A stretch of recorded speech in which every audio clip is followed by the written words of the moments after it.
Bonjour à tous, bienvenue dans cette vidéo review où on va passer au crible le Nano S Plus. Alors quand je dis au crible, on va pas le découper en quatre. En fait, je vais vous donner mon point de vue sur ce Nano S Plus, puisque je suis quand même un grand utilisateur des hard wallets et des cold wallets de manière générale. J'ai ici, par exemple, dans mon utilisation assez récurrente, le Nano X. Voilà. Donc la différence déjà entre le petit frère et le grand frère, regardez. Il y en a un qui est plus grand, il y en a un qui est plus petit, mais ils font exactement la même chose. Ok. Simplement, le Nano X, il a également une configuration qui est en Bluetooth. Ça veut dire que le S Plus, vous serez obligé de le connecter en USB à l'ordinateur. Ok. Mais en termes de qualité, aussi bien sur la conservation de vos crypto-monnaies, du nombre d'applications blockchain que vous pouvez mettre, c'est exactement la même chose. Donc, entre les deux, c'est qu'une question de se dire, bon, j'ai un écran un peu plus grand sur le Nano X, et puis des fois, je peux connecter en Bluetooth à ma tablette ou à mon smartphone. Ça ira pas plus loin. Ok. Après, la vraie différence qu'on va avoir dans la gamme de chez Ledger, c'est quand vous passez au Stacks, donc Ledger Stacks, hein, tout simplement. Voilà. Hop, hop, hop, il va moins marcher. Ah, le con. Voilà. Bon, voilà, vous l'avez ici. Bon, il marche encore, visiblement. Comme vous voyez, il est encore en bon état. C'est que Ledger fait de la bonne qualité. Salutations aux ingénieurs. Non, mais ce que je veux dire, c'est que même si vous passez sur le stack, ça fait le même boulot. Simplement que le stack, c'est du digital. Donc, vous appuyez pour valider avec du digital et non pas avec le clic-clic sur le côté là du Nano S Plus. Mais il fait la même chose, hein. Et vous savez, même le Stax, hein, qui coûte 400-500 balles, je sais même plus combien j'ai payé ça, c'est pas forcément beaucoup mieux, hein.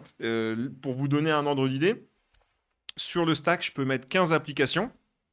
Et sur le Nano X et S, c'est la même chose, 15 applications. Alors, ce qu'on appelle une application dans le langage de Ledger, c'est une application blockchain. Ok. Donc, par exemple, je veux installer Bitcoin. Bon, bah, il me faut l'application Bitcoin. Je veux une application pour Ethereum parce que je veux acheter des Ethereum et stocker des Ethereum. Eh ben, je télécharge l'application Ethereum.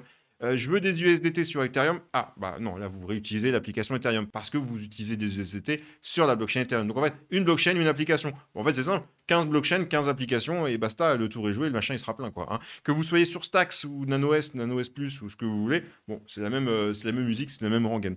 Globalement, moi, j'ai envie de dire que quelqu'un qui a un petit budget, ça fait très bien le boulot, en fait. Ça sert à rien d'aller casser le budget pour la Nano X. Il y a pas un fossé, un gap énorme. Moi, ce que je peux éventuellement vous proposer comme idée, c'est le SafePal. Je ne sais pas si vous allez bien le voir à l'écran. Le SafePal, l'avantage, c'est qu'il est beaucoup plus large, beaucoup plus tactile. Il est plat d'ailleurs. Je ne sais pas si vous allez bien le voir. Et lui, il est exactement au même budget que le Nano S Plus. Et franchement, moi, j'ai fait un test complet hein, sur le SafePal. Il est vachement bien. Il est super. Je ne cherche pas à vous déroger à votre philosophie du Ledger. Mais je pense que pour le même prix, j'irai sur le SafePal.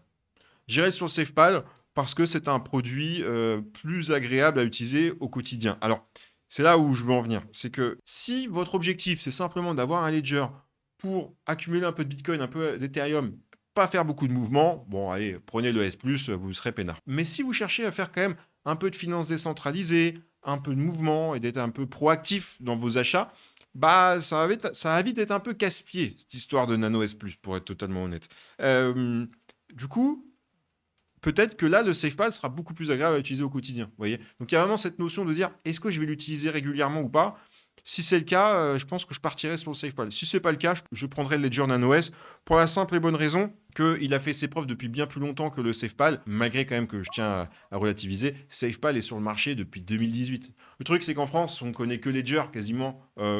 Peut-être vous connaissez un peu Tangem aussi, vous connaissez des choses comme ça, mais le problème, c'est que le marché francophone nous vend du Ledger du lundi au dimanche. Donc vous connaissez pratiquement que Ledger. Mais en fait, il y a d'autres trucs vachement sympas. Pour le haut de gamme aussi, il y a le Ngraph qui est pas mal. Bon, je vais pas m'étaler et je vais pas me diversifier et je vais pas me disperser. J'essaie de vous donner un avis vraiment sur ce Ledger Nano S. Bon, ce qu'il faut retenir, c'est qu'il fait exactement le même job que les autres. Ok. Simplement, vous avez un écran un peu plus petit et vous avez simplement deux boutons. Voilà. Si vous êtes prêt à faire la concession sur ça, il fera exactement le même job que tous les autres. Voilà.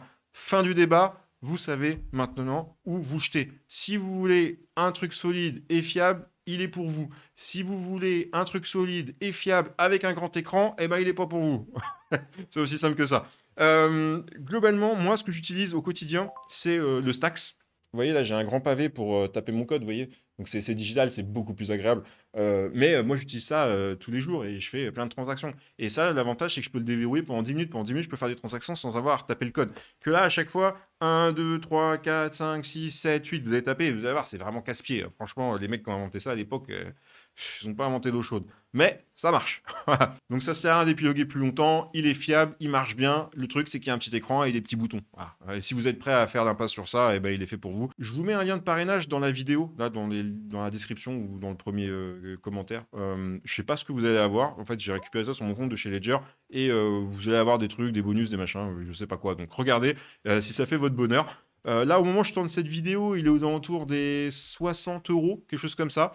Moi, je trouve que pour 60 euros et sécuriser sa crypto-monnaie, la question ne se pose même pas. Allez, fin de la vidéo. Si vous voulez passer à l'achat, sachez que j'ai une vidéo complète sur le sujet, comment l'installer, configurer, envoyer, recevoir de la crypto-monnaie, stacker, bref, la totale. La vidéo dure quasiment 30 ou 40 minutes et vous serez peinard, vous aurez vraiment tout pour pouvoir le prendre en main correctement. Allez, bye bye.